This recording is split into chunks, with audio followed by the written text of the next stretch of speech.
Je me lance dans une petite tâche mécanique. Le contrôle technique m'a signalé que j'étais limite en liquide de refroidissement. Et puis, comme vous le voyez là, le réservoir est vraiment dans un état assez déplorable. On voit pas grand chose. Donc je vais vidanger le liquide, passer un coup d'eau pour essayer de nettoyer, enlever le maximum d'impuretés et remettre du liquide propre. Pour ce faire, la première chose, ça va être de voir où c'est que je trouve les durites, qu'est-ce que je peux défaire comme durite pour sortir le liquide. Le plus simple, ça serait d'aller en bas, mais je ne sais pas exactement encore. Donc je vais commencer par chercher comment faire de ce côté-là. Bon, ben voilà, j'ai trouvé la bonne durite. Après avoir cherché pendant un petit moment et finalement avoir demandé de l'aide sur Facebook, j'ai pu avoir la bonne info. On ne touche pas à ces deux petites durites-là, qui sont des durites de renvoi, mais par contre, la durite qui nous intéresse, c'est celle-là. Elle part jusque derrière le filtre à huile, là-bas, et elle va en sortie de radiateur en bas, là. Bien, ben, je peux pas dire que c'était un très grand succès. J'en ai fait partir pas mal sous le véhicule. Parce que quand j'ai estirpé, l'eau est beaucoup sortie du radiateur. Et là, au niveau du radiateur, vous voyez, c'est pas très pratique pour aller mettre le jerrycan. Malgré tout, j'ai récupéré ma durite venant du bocal et je l'ai mise sur l'entonnoir. Résultat, j'ai éjecté quand même un peu d'eau, mais j'en ai récupéré une partie. Et alors, concernant cette eau, normalement le liquide doit être à peu près propre. Là, je pense pas qu'on puisse dire que le liquide est très propre. Il a une couleur qui fait vraiment pas envie, quoi. Donc quand on voit toutes les poussières qu'il y avait dedans, mon Dieu, la terre. Ça va lui faire du bien à mon avis. Donc voilà, j'ai récupéré une partie, j'ai vidangé, maintenant il n'y a plus rien dedans. Je vais sortir le tuyau d'arrosage, c'est la deuxième partie, et puis on va mettre ça dans le bocal et on va envoyer le liquide, enfin l'eau propre dans tout le circuit, de manière à se retrouver avec une eau claire. Dès que l'eau sera claire, c'est que ça sera nettoyé, on pourra remettre du liquide de refroidissement. Donc, je cherchais le tuyau. Bon, je réussis à rattraper un peu, mais c'est tellement catastrophique la couleur qu'il y a à l'intérieur que je vais essayer de démonter carrément le bloc, voir ce que je peux faire. Mais ce qui est sûr, c'est que j'ai de la boue partout, donc cette durite de renvoi, pareil, j'ai fait ce que j'ai pu. Là, l'eau, maintenant, quand je la mets, elle est claire, elle est transparente. Et elle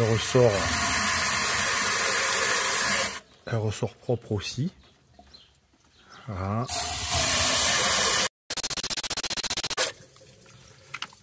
Elle est correcte. Elle sort propre. Mais bon, ça ne va pas. Je pense que j'ai encore de quoi rattraper. Donc je démonte le réservoir et on va voir ce que ça donne. Franchement, j'ai du mal à y croire tellement l'eau, elle sort marron. Donc là, je vais dans le sens inverse. C'est-à-dire que j'ai introduit de l'eau par là et ça ressort par d'autres orifices. Et quand ça ressort, c'est marron.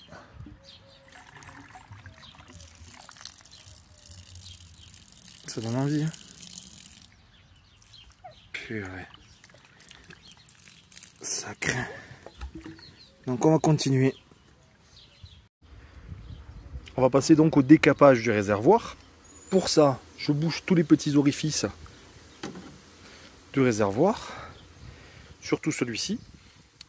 Je vais récupérer le bouchon et le mettre sur la partie supérieure. Et puis je vais remplir de vinaigre blanc que je vais faire un peu chauffer avant, de manière à ce que ça vienne décaper, détartrer tout ce qu'il y a à l'intérieur. J'espère que par ce biais, je vais pouvoir rattraper beaucoup de tâches à l'intérieur et décoller beaucoup de saleté. Voilà, donc je fais chauffer, je mets à l'intérieur et je vais laisser reposer. Et voilà, le réservoir, le vase d'expansion de liquide de refroidissement est remis en place. Bon, la difficulté, c'est de passer cette durite là derrière la grosse qu'il y a ici, de l'enclencher, ça n'a pas été évident, en étant un peu en tension, et après de pouvoir connecter derrière le câble de la sonde. Et une fois que c'est emboîté, d'aller mettre les vis planquées, comme je vous ai montré au départ, il y en a une au fond là, et une autre ici, tout en reprenant le collier qui amène les connectiques aussi. Donc voilà, tout est fixé, tout est ok, on est propre. J'ai plus qu'à couper ici les deux riselants qui bloquent la durite et re-remplir de liquide de refroidissement pour voir si tout est ok. J'ai donc racheté du liquide. Bon, j'ai pas trouvé 50 versions différentes, mais bon, ça devrait faire l'affaire. Jerrycan, siphon, et on va re-remplir tout ça. On me dit dans l'oreillette qu'il faut à peu près 9 litres, donc on va voir. J'ai pris 2 bidons, on va remplir. C'est fini. Le vase d'expansion de liquide de refroidissement est en place depuis quelques semaines. J'ai même fait le gros voyage au Van Life Festival à Cap-Breton. Je l'ai utilisé plusieurs fois sur des allers-retours. Et le résultat, c'est que tout va très bien. Alors, il est toujours d'une couleur très moyenne. On a du mal à distinguer le liquide, le niveau du liquide. Mais en termes de fonctionnement, on est plus que OK. C'est-à-dire que au niveau du véhicule, c'est la question que je me posais d'ailleurs, et c'est les réponses que j'ai eues sur internet.